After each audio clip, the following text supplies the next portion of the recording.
হাসিনাকে ভারত ফেরত দেবে না বলে শুনতে পাচ্ছি, বললেন মাহফুজ আলম। ফারাক্কা চুক্তি শেষ হয়ে যাচ্ছে, সরকারকে নড়েচড়ে বসতে হবে, বললেন শফিক রেহমান। এদিকে আন্দোলনে আহতরা সরকারি সহায়তা না পাওয়ায় ক্ষুব্ধ। সর্বশেষ জানাবো, আবার যেন রাস্তায় নেমে আন্দোলন করতে না হয়, বললেন জয়নুল আবদিন ফারুক। এতক্ষণ শুনছিলেন সংবাদ শিরোনাম, এবারে বিস্তারিত। হাসিনাকে ভারত ফেরত দেবে না বলে শুনতে পাচ্ছি, বললেন মাহফুজ আলম।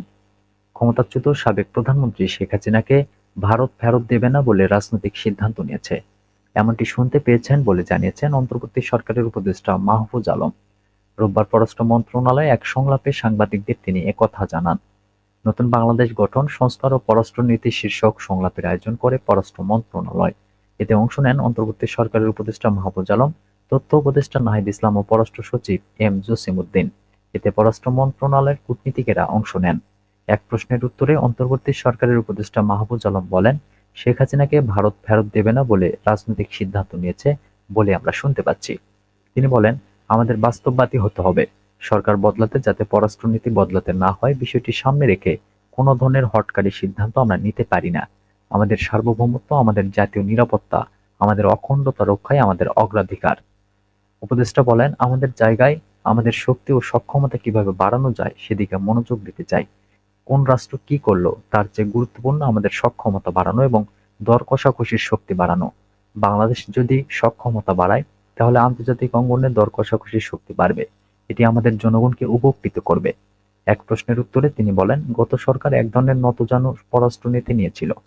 আমাদের সরকারের জায়গায় আমরা চেষ্টা করছি বাস্তববাদী হতে। যদি আমাদের ভুল বা হঠকারিতা থাকে তা আমরা শোধরানোর চেষ্টা করছি। এটি আমাদের সরকারের দৃষ্টিভঙ্গি। তিনি আরো বলেন, আমরা সব সময় চেষ্টা করছি বাংলাদেশের স্বার্থ অক্ষুণ্ণ রাখতে। বাংলাদেশকে সামনে এগিয়ে নেওয়ার জন্য সব রাজনৈতিক দল ও অংশীজনের ঐকমত্য চাই আমরা। ফারাক্কা চুক্তি শেষ হয়ে যাচ্ছে, সরকারকে নড়েচড়ে বসতে হবে, বললেন শফিক রেহমান। প্রবীণ সাংবাদিক শফিক রেহমান ফারাক্কা চুক্তি ও বিডিআর হত্যাকাণ্ডের বিষয়ে গভীর উদ্বেগ প্রকাশ করেছেন। তিনি মনে করেন, এই দুই বিষয়ই বাংলাদেশের ভবিষ্যৎ এবং দেশের জনগণের জীবনযাত্রার উপর গুরুতর প্রভাব ফেলছে। রোববার জাতীয় প্রেসক্লাবে আয়োজিত একটি আলোচনা সভায় তিনি এসব কথা বলেন। সভাটিতে বিডিআর হত্যাকাণ্ড, বাংলাদেশের সার্বভৌমত্বের কফিনে পেরেক শীর্ষক বিষয়ে আলোচনা করা হয়। ফারাক্কা চুক্তি শেষ হয়ে যাচ্ছে, সরকারকে কিন্তু নড়েচড়ে বসতে হবে, এমন মন্তব্য করে প্রবীণ সাংবাদিক শফিক রেহমান বলেন, শেখ মুজিবুর রহমানের আমলে যে 50 বছরের চুক্তি হয়েছিল সেটি কিন্তু এই বছরই শেষ হয়ে যাচ্ছে, কয়েকদিন পরেই। চুক্তি শেষ হওয়ার পর বাংলাদেশের পানি সংকট আরো তীব্র হতে পারে জানিয়ে তিনি বলেন, এই পরিস্থিতিতে সরকারকে ভবিষ্যৎ প্রজন্মের জন্য পানির নিরাপত্তা নিশ্চিত করার দিকে নজর দিতে হবে। ভবিষ্যতে ছেলে মেয়ে পানি পাবে কিনা সেটা দেখতে হবে।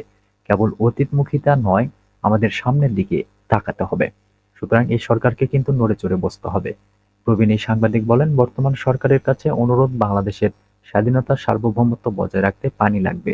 সুতরাং আপনারা তাড়াতাড়ি সেখানে যান। শফিক রেহমান বলেন, আন্তর্জাতিক ফারাক্কাবাদ কমিটির চেয়ারম্যান সৈয়দ টিপু সুলতান কিন্তু বলেছেন আরেকটি কথা। সেটা হচ্ছে, বাঁধের থেকে এখন আরো বিপদ হচ্ছে, ভারতের যে 56টা নদীর পানি এখানে এসে পৌঁছায়, সেই 56 নদীর পানির সংযুক্তির ফল। আগে ফারাক্কাবাদ ছিল, এখানে কতখানি পানি এলো সেটার কিউসেক বন্টন নিয়ে চুক্তি হয়েছে, কিন্তু এখন এখান থেকে পানি চলে যাচ্ছে সারা ভারতে। সুতরাং পদ্মা বা তিস্তা না, আরো নদী শুকিয়ে যাবে। সেটার জন্য আপনাদের এখন থেকেই কাজ করতে হবে। আন্দোলনে আহতরা সরকারি সহায়তা না পাওয়ায় ক্ষুব্ধ। জুলাই-আগস্টের গণ-অভ্যুত্থানে আহত হওয়া মানুষেরা সরকারের কাছ থেকে কোনো সহায়তা না পাওয়ায় গভীরভাবে ক্ষুব্ধ। তারা অভিযোগ করেছেন, আন্দোলনে অঙ্গহানিসহ নানা ধরনের আঘাত পেয়েও তারা সরকারের কাছ থেকে কোনো আর্থিক সহায়তা বা পুনর্বাসনের ব্যবস্থা পাননি। রোববার জাতীয় প্রেসক্লাবের অডিটোরিয়ামে একটি আলোচনা সভায় জুলাই-আগস্টের আন্দোলনে আহতরা এসব কথা জানিয়েছেন।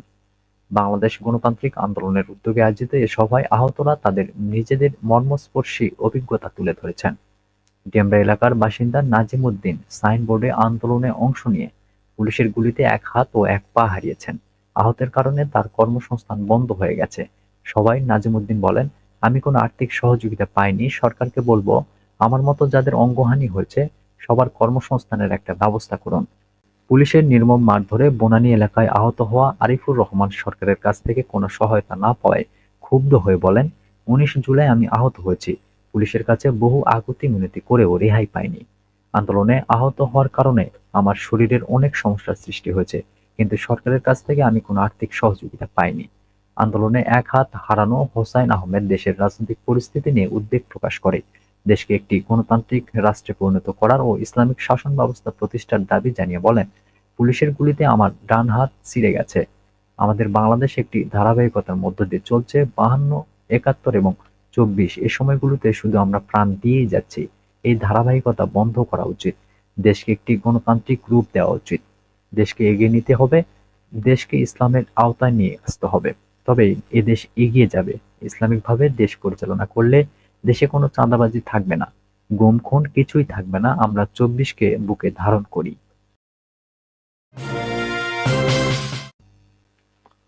আবার যেন রাস্তায় নেমে আন্দোলন করতে না হয়, বললেন জয়নুল আবদিন ফারুক। অন্তর্বর্তী সরকারের প্রধান উপদেষ্টা অধ্যাপক মোহাম্মদ ইউনূসকে উদ্দেশ্য করে বিএনপি চেয়ারপারসনের উপদেষ্টা জয়নুল আবদিন ফারুক বলেছেন, নির্বাচনের তারিখ সুনির্দিষ্টভাবে ঘোষণা করুন। আবার যেন কারো বিরুদ্ধে রাস্তায় নেমে আন্দোলন না করতে হয়, সেদিকে আপনাকে খেয়াল রাখতে হবে। রোববার জাতীয় প্রেসক্লাবের সামনে জিয়াউর রহমান সমাজ কল্যাণ ফোরামের উদ্যোগে আয়োজিত বিএনপির ভারপ্রাপ্ত চেয়ারম্যান তারেক রহমানের পক্ষ থেকে গরিব, ছিন্নমূল ও শীতার্তদের মাঝে শীতবস্ত্র বিতরণ কর্মসূচিতে প্রধান অতিথির বক্তব্যে তিনি এসব কথা বলেন। জয়নুল আবদিন ফারুক বলেন, আজ বাংলাদেশে অতীতের ন্যায় আবারও রাজনৈতিক সংকট সৃষ্টি করার প্রয়াস চলছে। অনেকদিন হয়ে গেল, ৪-৫ মাস হয়ে গেছে, কিন্তু মানুষ আশার আলো কি দেখতে পেয়েছে? তিনি বলেন, বিএনপির ৪০ লাখ নেতাকর্মীর বিরুদ্ধে মামলা দায়ের হয়েছে। সেই মামলাকারী শেখ হাসিনা বাংলাদেশে নেই। শেখ হাসিনার প্রেতাত্মারা এখনো সচিবালয়ে আগুন লাগায়। সামনে রমজান আসছে, আবারও পেঁয়াজ, আলু, মুড়ি, চালের সিন্ডিকেট তৈরির ষড়যন্ত্র চালাচ্ছে। অন্তর্বর্তীকালীন সরকারের প্রধান উপদেষ্টাকে উদ্দেশ্য করে তিনি বলেন, আপনি বাংলাদেশের গৌরব অর্জনকারী মানুষ। আপনার গৌরবে বাংলাদেশের মানুষ গৌরবান্বিত। আপনাকেও বিগত সরকার অনেক কষ্ট দিয়েছে, আপনার সুনাম নষ্ট করার জন্য অনেক চেষ্টা করেছে। কিন্তু এই কয় মাসের মধ্যে মানুষ আবার বলা শুরু করেছে, আপনার সহযোগীরা কিছু কিছু কথা বলছে, যার কারণে আপনার সুনাম নষ্ট হওয়ার পথে। সবাই যেন সতর্ক দৃষ্টিতে কথা বলেন। এমন কথা বলবেন না যে কথার কারণে আপনাদের মধ্যে দ্বিধাদ্বন্দ্ব সৃষ্টি হবে।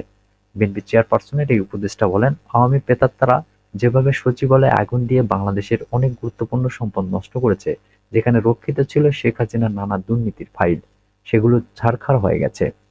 আমরা আশা করব সরকার দ্রুত এর সঙ্গে জড়িতদের খুঁজে বের করে নাম প্রকাশ করবেন এবং বিচারের আওতায় আনবেন। বিভিন্ন জায়গায় এখনো শেখ হাসিনার লোকেরা আছে। এদের চিহ্নিত করুন, তাদের বিরুদ্ধে ব্যবস্থা নিন। জিয়াউর রহমান সমাজ কল্যাণ ফোরামের সভাপতি মঞ্জুর রহমান ভূঁইয়ার সভাপতিত্বে অনুষ্ঠানে আরও উপস্থিত ছিলেন সংগঠনের সাধারণ সম্পাদক শাহ আলম, যুগ্ম সাধারণ সম্পাদক সোহেল রানা প্রমুখ।